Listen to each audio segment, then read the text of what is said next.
Энэ хоёрыг анх эхлэхдээ юу ч мэдэхгүй байлсэн чинь ингэдэг байлаа тийм. Жоохон вино уусан чинь шууд төгөлтөршүүлдэг байна шүү дээ.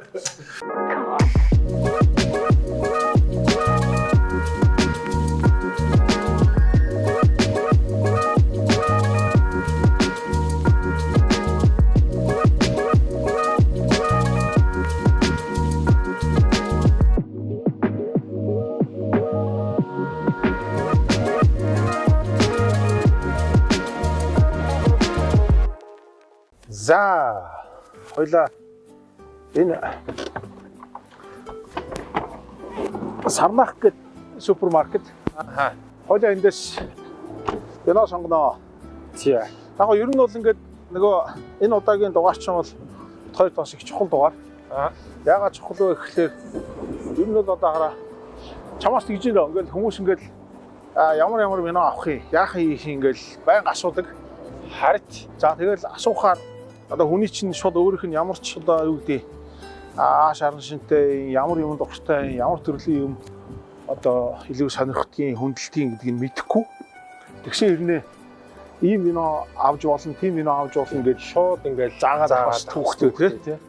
Нэг нөгөө талаасаа бас нэг бидний хувьд бол яалтчгүй бодож явах ёстой зүйл нь юу вэ гэхээр нэгэнт бид нар вино сонгож байгаа юм бол тухайн хүн чинь өөрөө сонгож байгаа виногоо мэддэг байх хэрэгтэйгээс гадна виноны мэдээллийг өгдөг.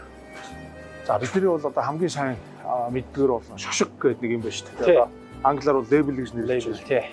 Тэгээ би бол label-ийн тухай хүмүүст хэлье гэж бодож байгаа. Өнөөдөр энэ тэгэхээр бидний ярих сэдв бол ерөөсөө label буюу одоо шошгоны тухай гэсэн үг тий. Нарийн ярил сонгох байл. Нарийн ярил тэр label мэдж байгаа хүмүүс бол вино хэрхэн сонгох вэ гэсэн үг. Окей. Тэгээ яг би Сарнах дээр ирж байгаа бас нэг шалтгаан байгаа юм. Одоо Будда виснүүд Сарнах супермаркет гэсэн үг шүү дээ. Энд ирж байгаа бас нэг шалтгаан юу гэхээр Сарнах супермаркетын яг ингээ виноны ингээд газрууд байна. Вино зардаг одоо лангуунууд гэсэн үг те.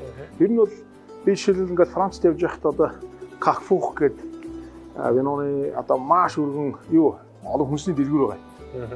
Тэр хүнсний дэлгүүрүүдээр ингээд вино зарж байгаа хүмүүсийн байгаа байдал ер нь Францын ингээд олон нийтийн үйлчлэгээний газрууд дээр вино зарж байгаа юм. Амар их вино. Одоо Монголч гэсэн сүүлийн тийм болчих. Одоо эхлээд бол бид нар чинь нэг юм нэг 10-20 төрлийн винон дотор хэрэгэлдэг байсан бол одоо бараг хэдэн 100 винон дотор хэрэгэлдэж байгаа шүү дээ. Тий. Тэгэхээр маш олон лангуун дээр ингээд маш олон төрлийн винонууд байж байгаа. Хүмүүс нэг виногоо өөрөө мэддэг. Ийм винон зүгээр гэж мэддэг. Дээрээс нь ингээд маш олон Франц одоо усан үзмийн сортууд одоо Cabernet Sauvignon, UAD, Pinot Noir гэх баахан сортууд. Сортуудаа ойлгохгүй тий. Тэгэхээр чинь хүмүүс айгүй төвхтэй ойлгомж өгөх хэрэгтэй гэсэн үг. Тэгээ би бол юу гэж бодож байна вэ гэхээр тэн зориулаад дараагийнхаа ивент дээр би бол хоёр хүн өрсөн байгаа. За. Юу гэхээр манай энэ вино гэдэг бол өөрөө нэг талаасаа бол арт. Нэг хүмүүс юу гэж яддаг гэхээр виногоор урлагийг төсөөлөхгүй, урлаггүйгээр виног төсөөлөхгүй гэж ярьдаг та. Яг адилхан сая нэг hidden identity гэдэг агуу үзэсгэлэнгээ хийсэн маа зай сайхан. Тийм шүү дээ. Амар сошиалаар Facebook, Instagram-аар амар би үргэлж очиж лайк маа бид нар хийсэн. Харсан. Зай сайханныхаа уралд очино.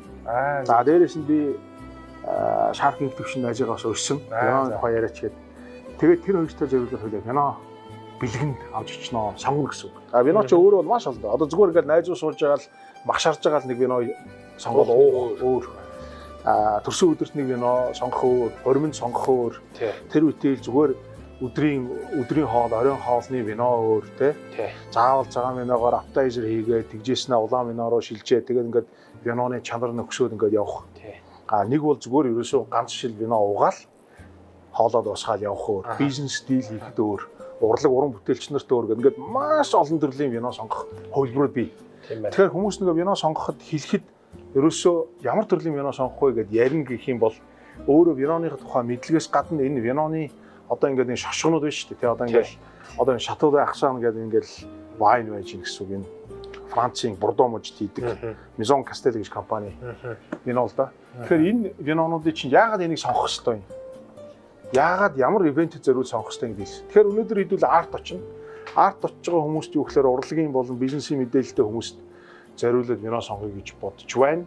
Би бол энэ одоо Францын Бургунди мужийн буюу Бургон энэхийн Pinot Noir төрлийн виног би инх төвшөнд зориулж авъя гэж бодож байна. За. За яагаад гэвэл би яг одоогоос жилийн өмнө нодлон жилийн 9 сард би Францаар нөгөө аялаа хийж байхдаа Бургундийн мужид очоод эндхийн 6 дахь үеийн бизнесмен Кристофер Бишот гэж хүнтэй уулзж хагаад тэгээд би энэ хүний өөрийнх нь виноны одоо үйлдвэр, виноны тариалан, сүүзмийн тариалан тэгэл яаж вино хийх тухай би нэвтрүүлэгт оруулж ирсэн. Өнгийнх нь хувьд бол Бадмарг өнгө буюу одоо Рубин өнгөөр нь илүү их таньдаг. Энэ маш хөнгөн, зөөлөн. За вино нэг их уудаггүй хүмүүст бол бас боломжтой гэж магадгүй. Тэгэхээр шашны талаар мэдээллүүдийг өгнө гэж ойлголоо. Тэгээ энэ би сая шашин унсан чинь юу гэж уншдаг юм болоо? Энэ одоо би Францаа мэдэхгүй Уиллис Винес мэдгүй нэг юм одоо шинэ италиар уншиж одоо италиар уншиж сая. Италиар бол Уиллис Винес. Францаар их өөрөөр унших. Энэ шууд нүдэнд туслаа. Яг тэр энэ нөгөө нэг олон жилийн настай хөгшин бутнаас гаргаж авдаг усан үзмээс ортох. Одоо усан үзм нь Яг зөв. маш олон жил бүр ингээ бүдүүн. Бидний ойлголтоор усан үзм бот чинь нэг юм нарийнхан одоо ийм одоо юм байгаа байхгүй. Тэгэнгүүт яг ийм тэмдэглэгээтэй усан үзмийн бот нь нэг дор хаяж 60-аас 70 жил одоо юу гэдгийг ургацаа өгсөн бүр амар бүдүүн ийм том ботнууд үү. За эндээс гарч байгаа усан үзмээр хийсэн вино бол маш үнцэнтэй. Зур хэдүүлээ төсөөлөе л дөө. Бүх юм шогшиг авчих байхгүй. Тий. Тэнгүүтээ зүгээр шил. Тэнгүүтээ энэ шилэн дотор уучлаарай Батүлгээ энэ вино айгүй лаг баа. Чи энийг ууг чи надад итгэхгүй. Итгэхгүй. Амсгаас нааш итэх. Яг зөвхөн. Тэгэхээр чи хэн гэж хүн ямар санал болгож байгаа гэсэн болж байгаа нэг тий. Хоёрт болохоор яг үнэхээр чиний ярьж байгаа тэр зүйл мөн үү биш үү гэдэг нь итгэл амсгаас нааш гарахгүй. Гуравдугаарт юу гэхээр үн сэнгүй. Окей. Тэгвэл ингээ би ямар виног заяасаа хаах цонхоо хэлэхгүй. Би анх удаа заяасаа хаахт өнөөдөр хэлэхгүй юм тий. Тэгээд хэлэхгүй. Яа, шууд би тэнцэнэ очив. Нууцаар вино гаргаж ирэх юм. Би Итали вино хийлээ.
За cheers. Cheers.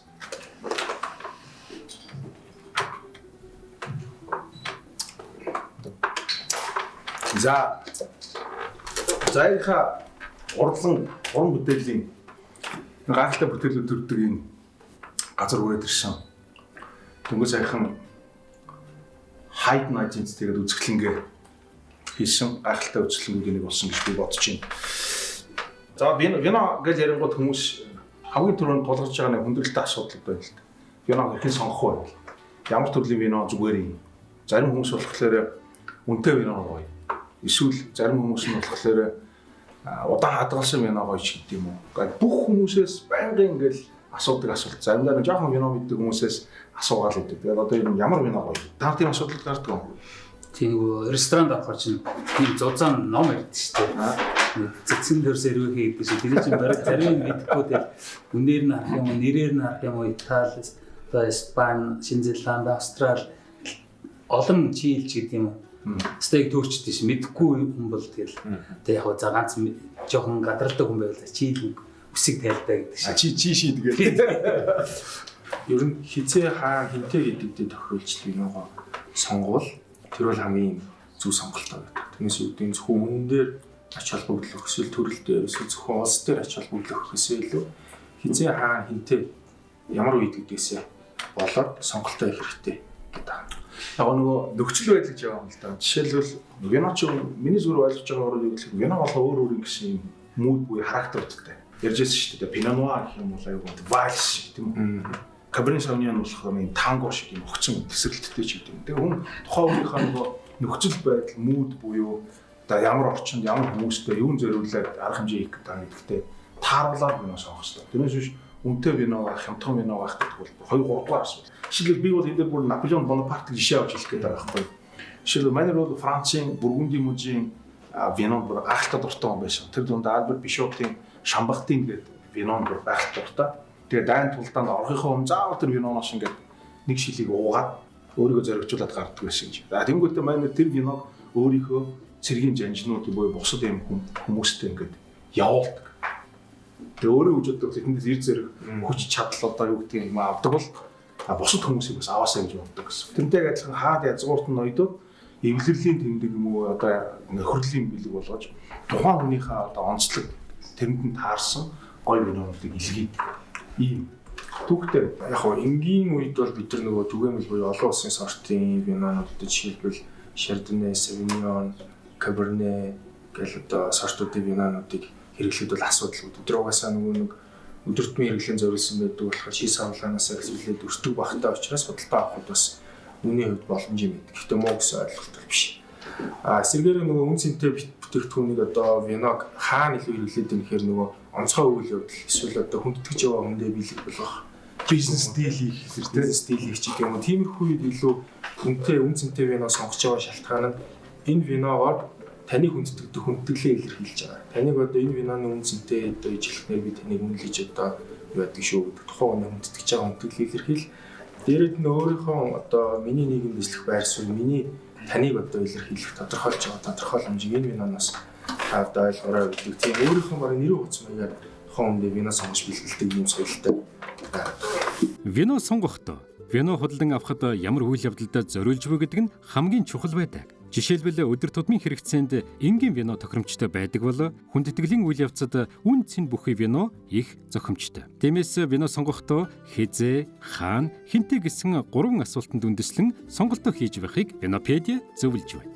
Тэрнээс гадна бас бизнесмэнүүд хүмүүстэй уулзах харах гадныхан тэр вайн селлерээр их байгуулт юм лээ. Одоо энэ дидооны тим вино тэгэл ойртой мэдгүүр гэхээр унтж байгаа шүү бити өрөөрэй бас тарцсан юм хэрэгээр их бусдад их гайхуулж одоо ийм биз болгохлаа гэдэг үзүүлэлт юм лээ. Тэндээс ингээд бас хүндэтгсэн хүндээ ингээд ийм вино түүхэн яриад тэгж дурсгаж ирсэн тийм тохиолдол зөндөө. Манай нэг Итали найз үйдээ. Одоо шил Италийн хамгийн сайн одоо вино гардаг мужийн нэг нь бол төрөл нь болох Баролло вино байгаа юм тийм. Одоо муж байгаа тийм айгүй сайн юу гаргадаг гэсэн вино гаргадаг. Тэнтгийн нөхөр байхгүй. Тэг би гэрт нь очиад байж хах манай ингээд доороо 2000 орчим винот гэсэн. Сэлэн 2000 орчим винот гэж байгаа юм ингээд бөөх юм ийс ингээд цуглуулад ингээд хадгалцсан. Бүүр ингээд. Одоо байшин шиг яг селлер нь байшины хэмжээний баг селлер байхгүй. Тэгэж 2 3 юм давхар төгжөө мөгжөөтэй хаалга лог юу өдр хийчихсэн ингээд тоомор татчихсан. Тэгээ тэр нөхөд гэж яхсан баг. Би одоо ингээд эндээс ингээд гаргаж ирээд уусаар аваад ингээд би харин шөө би өөрөө нэмж чадахгүй тэгж ийсэн. 2000 орчим үлдсэн. Уг нь бол 3000 гаруй байсан. Би хүмүүс бэлгэж ингэсэн. Тэнгүүтээ нөхөр надад нэг вино бэлгэлдэг байхгүй энэ сонгож аваад. Тэгээ бэлгэлэхдээ манай өвгөн үед хадгалж ирсэн вино гэж. Тэг чи зарим виноны үн чинь амар шүү дээ. Бид нар л сайн мэдэхгүй болгоос биш. Зарим юм болоод байна.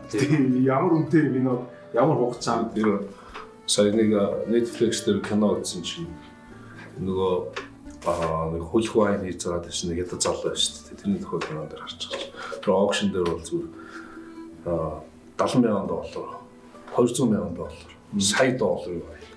Тэр ямар ч асуудалгүй зарагч аваад.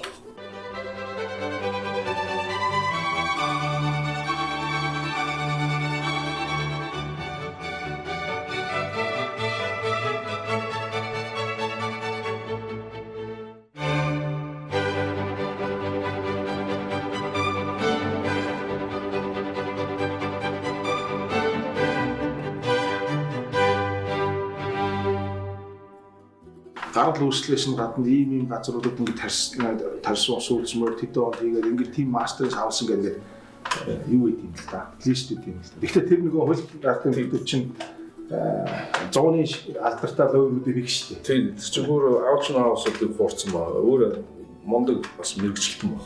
Амар вино мэддэг. Хүмүүс виног амтлаг мэддэг баг. Энэ хулих бай. Лаглаг хүмүүс байгаа шүү дээ. Мундаг сомельерүүд жишээл виноны амтыг үзэл энэ бол ямар ч байсан биш бай гэдэг мэддэг. Чи тийм юм гарч ирсэн. Тий, одоо яг ингээд бизнес уулзалтууд хийж байгаа. Виноны үзчихэл мэддэг хүмүүс мэддэг виногоо захихаар одоо яг Улаанбаатар бас тохиолдчихсан кейс тохиолдлууд байна. Яг ингээд аваад үзэн гот нөгөө царай нөр болоод юм жишээ нэ. Одоо нэг гадны хүнтэй хамт Улаанбаатар хооронд орчингууд вино сонгочингууд бас нэлээд гоё дээд зэрэглэлийн ресторанд орж байгаа шүү дээ. Тэгэхээр үзчихэд мэддэг хүмүүс яг мэддэг юм билээ шууд энэ биш байна гэх. Тэгэхээр жоохон одоо нүүр улаан гэдэг л гэдэг шиг юм болоо тэгэл.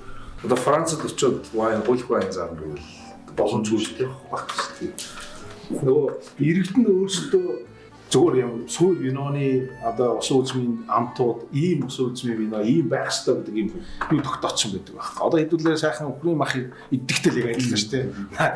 Наад ч юм бол биш үү. Эсвэл айр ихтэй. Одоо жишээлбэл бид нэгэд юу яатсан байна. Одоо наадхан ус идсэн байна. Наад ч юм бол ус алдсан айрг байна. Багерсан байна. Дурцсан байна. Вино ч яг тийм баг. Чи аюу гой шийдвэр хүндлээ. Яг өмнө хэлэхэд бол задлал үзэхэд зарим хүмүүс гэхдээ үнэртэхэд тийм байх. Үнэр биш гэдэг юм. За энэ биш юм да. За нэг л биш байна. Хамсаад үзээдээ гэл тэгэл ингээд үзэл за авчлаа. Тэгээд зарим тэр хүмүүс ойлгохгүй тийм. Бодлоо яриад нэг жоохон тийм. Нэг маяглаад байгаа юм шиг үнэрлээ. Гармагарын үзэл. Уг нь бол манайд бол ингээд виног ус жоохон буруу ойлгоод байгаа шүү. Арх гэж бодоод байгаа шүү. Содруулах хундаа гэж бодоод байгаа шүү. Одоо манайх айргээ бол эцэс содруулах хундаа гэж боддгоо шүү. Бүх төрөл уугаад явчихдаг шүү. Тэгэл 1000 бүлэгдэг бол бүр тийм ээ. Харин бүрийг тэгээ өөрөө оо тийм. Тэгээ айгу ухлаар ингээд айгу гоё юм ярьдаг шүү дээ. Ходоод цэвэрлдэг, хоол иддэг, ходоод амраадаг гэдэг, ирүүлээд одоо ясмарсан цай гэдэг. Одоо энэ бол вино бол баг адилхан контент юм шиг тийм. Бас буруу яриад байна. Зөв. Мэдгүй зөв. Би яг вино уудаггүй. Сайн мэдгүй. Хогоо миний ойлгож байгаа бол алкогол энэ зөвлөлтөд нэг айхтар орохгүй юм шиг. Бабер ах дээр нэг юм дээр санал нэгддэг юм. Вино бол дарс биш ээ. Одоо ингээд битэрийн хийж байгаа контент юм яагаад дандаа вино гэдэг үгээр яваад байгаа гэхээр вино бол дарс биш юм аа гэдэг. Яг дарс биш гэдгийг бол хэл шинжилгээний орчуулгын онлайн талаас нэлээд олон онлуудын үндэслэлд бас дарс биш гэдгийг нь баталж болдог юм билээ. За дээрээс нь хэрэглээ талаас хамгийн гол нь яг саний таны хэлдгээр ууг нь дарс чинь дарж биш эсгэж болдог уу айрхтай ижилхэн төрлийн одоо технологийн процессор бий болдог юм аахгүй. Тэгэхээр эсн гэдэг нь өөрөө нэгэсэндээ айрхтай. Тэгэхээр бид нар одоо юу гэдгийг айрын сектор болгондоо гээгүй байж иж виног шууд арх дарс гэдээ хоршуулаад шууд арх гэл ингээл арх гэдэг категорид хүчээр авчих нь бас өрөөсгөл ойлголт юм болов уу. Одоо бас нэг Монголд бол яг ингээд винонод зөндөө байдаг юм лээ. Тэгээд нэг анзаарчихсан бол Монголд вино унтдаг бил. Тэгээд одоо жишээ нь Америкт Напа байж тийм. Тэнтгийн вайн гэдэг чинь тэгэл $5, $7 байдаг шүү. Тэгээд энэ дүнгууд чинь 40-50 гэл явчихдаг. Мэвэр татвар матварын зардлуудаа. Гэхдээ энэ бол манад вино жоохон үнэтэй байгаа.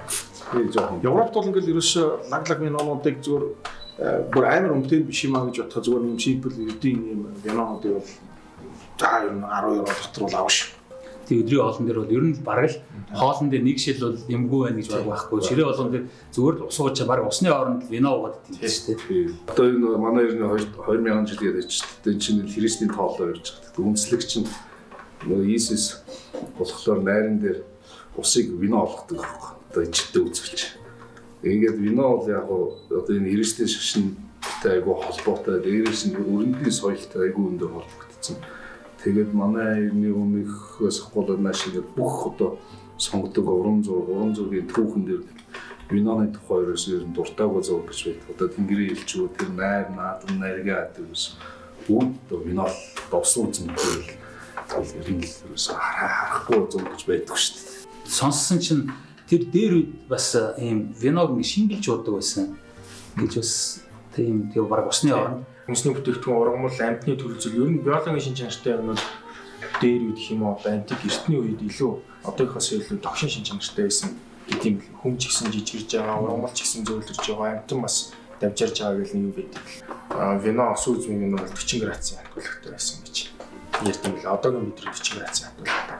Яг тухайн үед чинь амар хурдан болсон согтно гэсэн үг шүү. Тэгээд усыг жаргажуулдаг байсан. Одоо бол ер нь юуны ботаник шин чанар өөрөө зөөлрөөд ургамлын шин чанар айгүй олон мянган жилийн турш зөөлрөөд одоо өнөөдөр бид рүү очиж байгаа бол зөөлрсөн байна. Цаашаа бас зөөлрөх магадaltaй гэж байна. Ямар усан үзмийн сортоор хамгийн их усан одоо вино хийж ийнэ гэдгээс шууд шалтгаалж байгаа. Тухайн үед байсан сортууд бол тэд нэлээд жоохон тийм хүчтэй, тааны өндөртэй, хүчлэлэг юм чанар нь өндөр байсан юм шиг байна.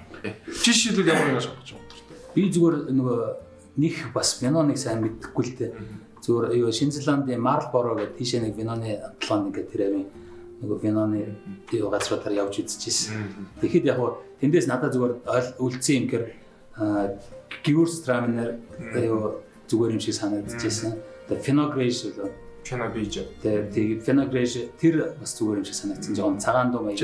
Цагаан вино дуртай юм шүү дээ. Цагаан дуртай. Тэгээд цагааныг би нэг уудаггүй болохоор цагааныг жоохон шингэлээд уучаад зүгээр юм санагдсан. Цагаан дотроо Gewürztraminer Германаас орж байгаа юм чихэрлэгдэлтэй. Гэхдээ юу Германых тийм Шинэ Зеландын болохоор тийм чихэрлэг биш үү? Бас өөр. Би харин Gewürztraminer гэдэг юу нэр өөр юу вино уудсан чинь аюу тийм нэг юм нөгөө десерт вайн гэдэг шиг аюу тийм чихэрлэг бас тийм. Харьцангуй бусад цагаан винонотой харьцуулбал чихрийн агуулмж өндөртэй. Тийм. Орой орхицсан нэг жоохон хөдөө мөдөнд харагддаг тийм сорт.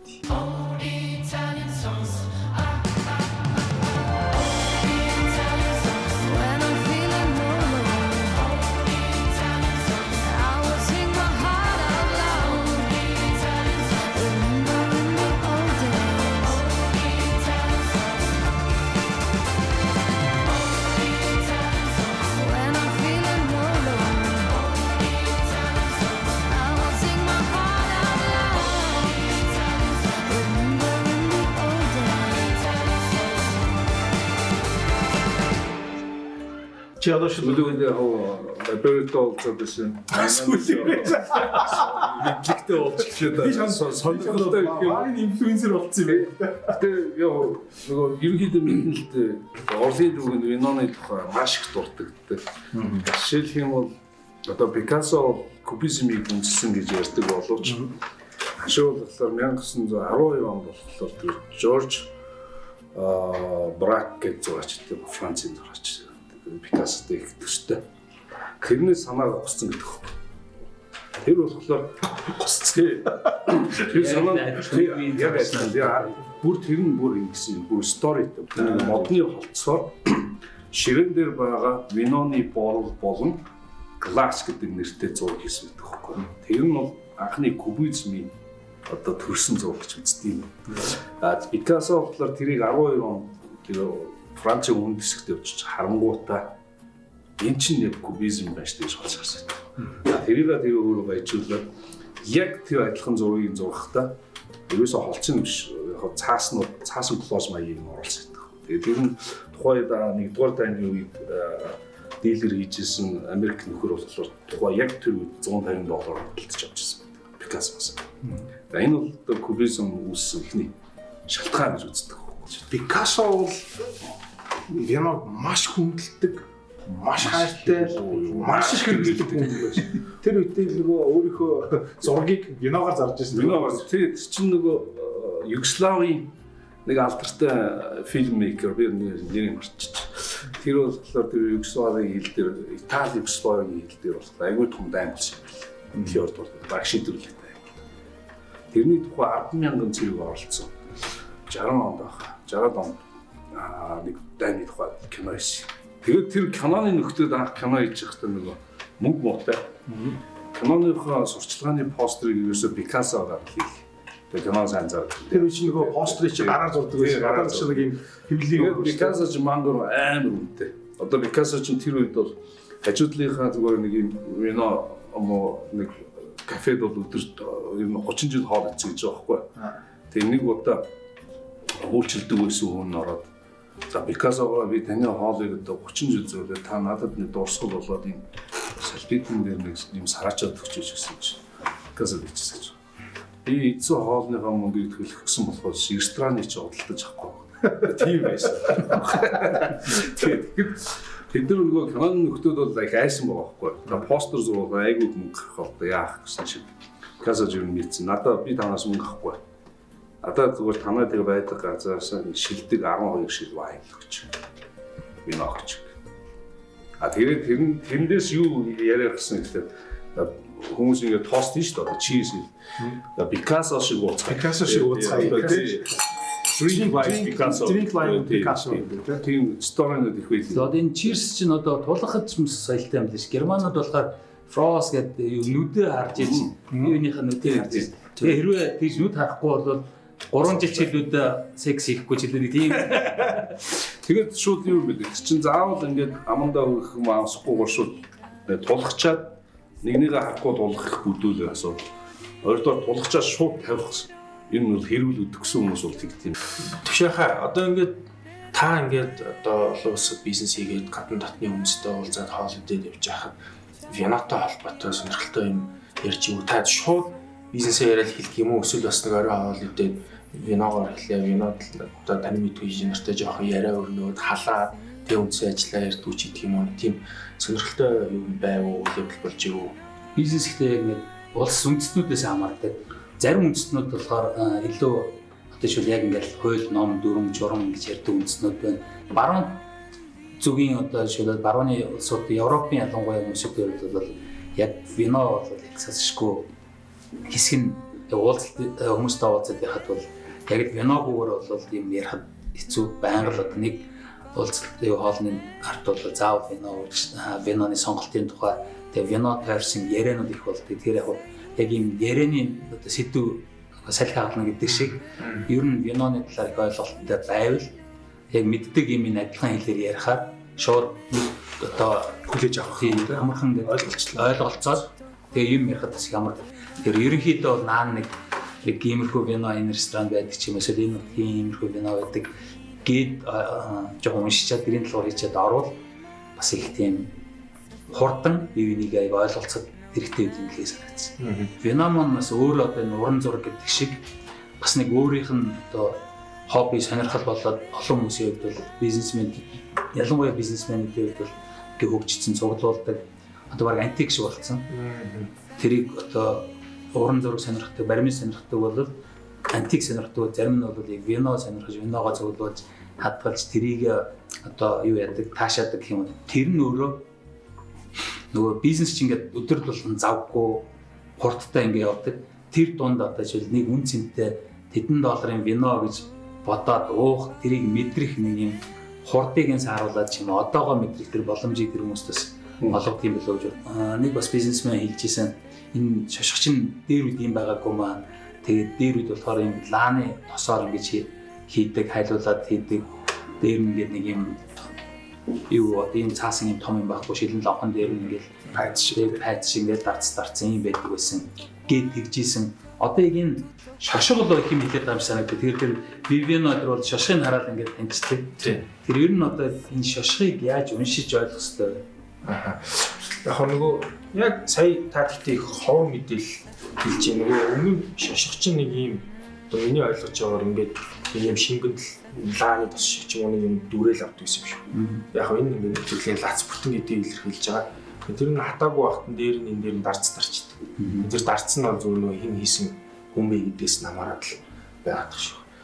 Түрүүн битээр дэлгүүрт явж байхад бабар авахс нэлээ тайлбарласан л та нөгөө шошгоны энэ дээрх мэдээллүүд ямар мэдээллүүд байх ёстой гэдэг юм бэ? Энийг уншаад ер нь юу ойлгож авд юм бэ? Тэгэхээр одоо яг энэ дээр байгаа ингээд мэдээллүүдийг хэрвээ ингээд тайлбарлал уншвал одоо тийм ээ. За 12-оос 18 мэдээлэл байдаг гэж байгаа. Хаана гэдгээсээ хамаарад харилцаа адилгүй. За нэг дөрвөн төрлийн мэдээлэл байдаг гэж байгаа. Нэг нь тоо мэдээлэл, текст мэдээлэл, товчсон үгэн мэдээлэл, дүрс мэдээлэл, зурган мэдээлэл гэх дөрвөн төрлийн шаардлага тохиолдол баркод ингээд нэг ойролцоогоор 5 бүлэг дотор 12-оос 18 төрлийн мэдээлэл байдаг гэж байна. Энэ мэдээллүүдийг хараад харьцуулж үзээд хэн хийсэн, хизээ хийсэн, ямар хугацаар хийсэн, ямар сартаар хийсэн, хаана хийсэн, дээрээс нь ямар стандарт шин зэрэглэлийг хангасан, одоо аль улсынхын ямар нэгэн нэмэлт өөр энэ винон дээр одоо одоо юу гэдгийг те хангасан шаардлага одоо норматив юу байгаа юм гэдгийг бүх мэдээллийг авч болдог гэсэн үг те. Тухайлбал одоо хуулийн эндээс уншия л та тий. За энэ бол ингэж байгаа байхгүй. Альберт Бишот гэж одоо Францын Бургундийн мужийн Бөөн гэж хотын компани аахгүй юу? За. Тэдний компанийн 2017 оны усан үзмийн сортоор Бургунд буюу одоо тэр одоо бүс нутгийн регионы одоо саяын тэр нэлээд жоохон ахмаг одоо нашны одоо ботны Pinot Noir төрлийн усан үзмээр AOC буюу нэлээд жоохон ердийн виноч өөр ингээд 4-5 төрөл байж байгаа шүү дээ. Энгийн Village Wine, тэнгууд AOC, тэнгуудээ цаашаа ингээд тэр AOC хамгийн өндөр тэр төрлийн шаардлага хангасан тэнгуудээ одоо энэ ямар зүйлүүдийн одоо ботлын буюу савлгааны стандартыг хангасан ийм зүйл вино байна гэдгийг ингээд хамгийн наацхан уншиж чинь одоо 7-8 төрлийг хамгийн дөрөв шууд уншиж чадчих юм гэсэн үг байхгүй юу? Үргэлжлүүлээд эндээс чинь шүү зөндөө одоо мэдээлэл одоо Defulis жишээлбэл 1831 гэдэг нь энэ 1831 оноос өдгөө хүртлээр энэ виног үйлдвэрлэсэн компани бүтээгдэхүүн гэсэн үг тийм. Гэх мэтлэн ингээд энд хамгийн наацхан ингээд 7-8 төрлийн мэдээллийг цаашлаад нарийн унших юм бол 12-аас 18 төрлийн мэдээллийг эндээс уншиж болно. За тэгээ алкоголын хатуулга байж ин дээрээс нь нөгөө нэг үнэр амтны мэдээллийг англи монгол хэлээр тэр үтэл food pairing буюу ямар хоолуудтай хамт одоо энэ виног ууж болох байж гэдэг юм уу? Ийм мэдээлэл хүртэл ингээд байж. Тэгээ яадаг вэ гэхээр виног сонгохын тулд эхлээд нөгөө хүн чинь өөрөө би ямар төрлийн характертай бай, ямар төрлийн одоо жимс усан үзмээр хийсэн вино надад таалагддаг гэдгийг мэдэх хэрэгтэй бол тааж. Хоёрдугаар энэ чинь бас вино зарим төрлийн винонууд хүмүүс гэж шүү дээ. Одоо шилбэл цагаан вино хэрэглэх сонирхолтой хүн бол seafood буюу эсвэл одоо далайн гаралтай хүнсний зүйл нь дуртай юу дургүй юу тий. Дургүй бол заавал цагаан вино сонгох гээд байх албатай биш гэсэн. Яг л тэр нарийн амтуудыг бас мэдрэхгүй болно. Мэдрэхгүй юм. Зөвхөн чадчих мэдж юм цагаан вино сонгож болно гэсэн. Улаан вино авахдаа дотроо маш олон төрөл байгаагаас жишээлбэл махта идэх гээд байгаа юм уу? Эсвэл хоолн дээр зүгээр ярдэ спагетти юм идэх гэж байгаа юм уу? Дахааны мах идэх гээд байгаа юм уу? Өөр ямар төрлийн мах хэрэглэх гэж байгаа гэдгээс шалтгаалаад ямар төрлийн усан үзэм авах вэ гэдэг сонголтууд гарч иж байна гэсэн. Тэгээ энэ бүгдийг ингээл энэ шошгоноос ингэж харж байгаа л за би ийм төрлийн вино авнаа л гэсэн. 1830-аас 1800 за 50 60-аад оны хүртэл одоо өнөөдрийн виноны суур хөгжлөөр тавигдаад эхэлсэн. Тэнгүүд ялчгүй нэг шошго гэж юм. Одоо шаардлага болж эхэлж байгаа байхгүй. Тэгээд тэр үйлснэр бол үндсэндээ 4 төрлийн одоо хэлбэрээр хийж байгаа боловч нөгөө талаас 12-аас 18 мэдээлэл гэдэг нь энэ винон дотор юу байгаа, ямар стандартаар үйлдвэрлэсэн, ерөөсөө шууд ярил виноны үн хэдэн төгрөгөө гэдгийг зүгээр шосгоосон шууд мэдчихэж байдаг байхгүй. Виноны шошго дээрх мэдээлэл ерөнхий болон үйлдвэрийн гэсэн хоёр үндсэн хэсэгт хуваагдана. Шошгонд тоон, бичгэн, товчлсон үгэн, дүрсэн гэсэн дөрвөн бүлэгт хамаарах 12-оос 18 мэдээлэл агуулгад. Жишээлбэл Докчи стандартын винонд дараах мэдээллүүд агуулгадана. Үүнд ерөнхий мэдээлэл хэсэгт стандартчилсан нэр, стандартын зэрэглэл, ургацын он, савлгааны дугаар, үйлдвэрлэсэн улс, савлсан газар, хэмжээ, спиртийн агуулмж. Үйлдвэрийн мэдээлэл хэсэгт үйлдвэрлэгч, брендийн нэр, лого, үйлдвэрлэсэн бүсчлэлийн наривчилсан нэр, үйлдвэрлэсэн технологийн нэр зэрэг 13 мэдээлэл агуулгадж байгаа юм. Юм билээ шүү дээ. Дөрвөн том компани хуваачтай юм шүү дээ. Бордон. Бүх вайнууд чинь. За хамгийн том нь болохоор тэр Rothschild family. Rothschild. Баруун дээр Rothschild. Зөв юм байна. Тэр болохоор 24 онд хамгийн анхны зураач нарын зурагтай шошго вайн дээр тавьсан. Эдиш нэг шүү дээ. Тэр нь болохоор тухай энэ Monet, Dali, Picasso, Edgar Degas тэгээ өөрхийн хинжлээ нэлээд нөхдөдний юмнууд явсан. Хамгийн сүүлд болохоор тэгээд жилээр уламжлал болгоод эдийг ирүүлж игээ. Алдартай зураач нарын limited edition гаргах юм байна л дээ. Тэр хамгийн сүүлд 2004 онд Yoko Ono бас зөрүүлж тэдний зөв зурсгасан байна. Шагаалын нэртэй юм вайн болохоор нэлийн үнэтэй зарагдчихсэн юм. Зөвхөн шошгоноос олж. Тэр чинь $20,000 дундчаа $20-30,000 хамгийн өндөр үс нь болохоор бас $200,000. Facebook-ийн зураачаар зурчихсан нөгөө Дэвид Чой гэдэг Америкт байхдаа хамгийн тэр гонхон болсон зураач л та. Нэг хийсэн ажил. Тэгээд нэг ажил нь $240 сая болсон. Тэгэхгүй. Тэр алдартай болсон Швейцарын нэг айхтар том одоо вайны компани болохоор ийм 18 хайрцаган дээр виноны хайрцагч дотор нь болохоор 6 шил вино ордог. Бүтэн 8 зургуулад тэгээд нөгөө цуглуулагч нар одоо 18 хайрцагын лавл зургийг авах гэдэг шүү дээ. Эсвэл талж аваад жоох. Ингээд аукшнд бас тэд нар бас нэлээд тийм сони маркетинг бизнес юм чи ер нь дандаа тэгж тийм болдог. Тэгээд моноод тийм хувьцаагаар авна.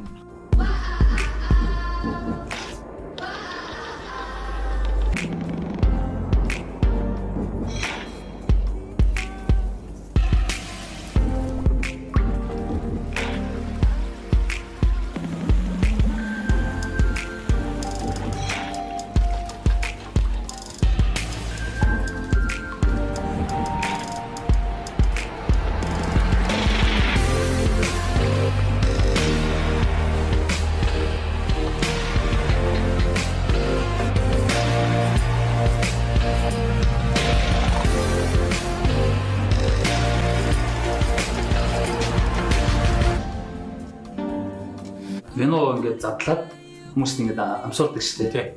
Тэрийг ихлээр хайх гэсэн. Ер нь тэгээд бараг л авах хэрэгтэй юм гэж бодсон. Тэрэнд одоо яг мэддэг хүмүүсийн хувьд бол өөр болов тэгээд одоо шөнөөгөө калорийг задлуулах. Тэгэхээр өөрөөр хэлбэл энэ виноны хувьд болохоор бас яг энэ чанар хэдийгээр одоо шилбэл нэг стандарт юм байлаа ч гэсэн одоо өөр тийм байх боломжууд байдаг гэсэн үг. Тэр нөгөө хадралтын зөв норм стандартыг дагаж бүрдснээс хамаарат вино шашин дээр одоо мэдээлэл агуулсан вино муудсан ч юм уу одоо буруу болсон байж болдог байхгүй. Дээрээс нь үүсэн бүлээ өөрөө нөгөө байгалийн органик бүтээгдэхүүн байхгүй. Ингээ модны холцыг хуулаад холцыг босоогоор нь ингээд өрөндөө тавьчихдаг байхгүй. Тэгэнгүүт тэр нөгөө модонд холцсон дотор одоо фунгини гэж нэрлэдэг байгаа мөөгөн цэрэн төрлийн нэг юм бактери нямгууд байх магадлал өндөртэй. Яг тэрнийг арилгахын тулд нэг юм зориултын усанд хийгээд тоноолоод ариутгаад гаргаад ингээд өгүүлдэг байхгүй. Гэхдээ тэр нь ингээд гүнд нь идэвхжүүлсэн байх магадaltaй. Тэр нь тодорхой хугацаанд ингээд байхаараа тэр нөгөө мөөгөн сүлдэн виногоо иддэг, модчдаг. Тэгээ хамгийн төлөв бүглэн өмөртөн тэндээс мөөгөн цэр өмөртөж юм. Өөрөө өмөртөөгүй яг ориг одоо quercus гэж юм одоо модны quercus өмөртөж ивэл виногоо хандлагатай хадгалахын нормуудаас стандартыг зөв мөрдсөн байна уу гэдгийг шалгадаг. Тэгээд за ийм вино ийм амттай байх хэрэгтэй гэдгийг зөв мэдчихээл тэгээд цааш нь задал одоо үргэлжлүүлээд уудаг гэх юм да. Тэгэхээр чи насжуулт 65 оны вайны тухай за чамд хүн бэлгэнд өгчлөө гэж. Энэ 65 оны вайн шиг төвшөө. За чи ингэ чамд бэлгэнд өгчий. Тэр чи яг яах вэ? Уучих болохгүй. Ер нь бол ингээд тус нь хадгалахын хувьд бол тусан байхгүй бол би бас санаж ин бас нэлээд үнэтэй ч юм уу тийм винонод авчаад ингээд мэдгүй ингээд цуг тавьчихгод халцаа үедээ ч юм уу эсвэл ингээд сануусраггүй ингээд авчаад нөгөөдгийг винодонд уучдгийг билээ. Тэгэхээр одоо би бол ингээд тустай ингээд бараг тэмдэг тавьчаад юу хэдэн винонод ингээд тавьсан. Гэтэ тэрийг ямар хараад байлтай биш тэгээд онцгой тохиолдлуудад нэг ач холбогдол өгөөс яг тэр одоо виногоо тойроод тэр сэдвээ тойроод нэг медитейшн одоо mindfulness гэдэг шиг яг мэдэрч тэр нэг виноны бараг одоо тусал болгоныг бараг мэдэрч тэгжил уул одоо тэр виноны төдийгөөс өдий одоо үнцэн цаг хугацааг туулж ирсэн ач холбогдол марах юм бол гэж бодсон. Яг онцгой тохиолдлуудад тэр вино онцгой мэдээгээ. Тэгэхээр төгсгөлтөнд би зүгээр нэмээд нэг хэлчихье гэж бодож. Одоо энэ виног яаж хадгалах вэ гэж тийм. Одоо ингэ жишээлбэл виног бол ер нь цагаан виног бол ингэ хадгалдаг. Шууд уу тийм. Ер нь шууд цагаан вино дээлх шинэ. Цагаан вино хувцсойрын шинэ. Тэгээд үгээр цагаан виног болжгүй л шинэ дээр нуул их сайн гэсэн үг тийм. Зүгээр улаан виног хадгалах дээр бол ингээ дөрөвний шашиг арьсан чинь шашхан дээр одоо резерва боёо reserve гэдэг англиар дээр бичсэн байвал энийг шууд хадгална гэсэн үг. Францын бургунд одоо бид нар бургунди гэж нэж байгаа. Францаар бол бургон тийм. Мужийн одоо пино нуар төрлийн ус үзмэр юм авбар биш үү гэдэг. Майныг би ч сонгосон. Баярлалаа. Тэгээд чи найзуудтайгаа нөгөө түрүүний хэлсэн спешиал үүд уугаарай. За энэ виногын ном виноны түүх технологи хэрэглээний тухай номыг одоо вино хүртэх соёл гэж намайг манай бүтээлийг бичсэн. За сайхан би Итали вино одоо сонгосон. Италиан тийм. Италийн алдартай Санаж байна уу? Chianti Classico гэх нэлээд одоо ресторан маш жижигхэн газар дээр цөөхөн хэмжээний ургац сураад цөөхөн хэмжээний тэр энэ вино болохоор өөрөө маш хязгаарлагдсан цөөхөн тоон ширхгээр үйлдвэрлэдэг гэсэн. 2016 оны Denominazione di origine controllata e garantita гэдэг тогтчийг буюу Италийн стандартчлалын зэрэглэлийн хамгийн дээд түвшинээр хамгийн одоо өндөр стандарт хангасан.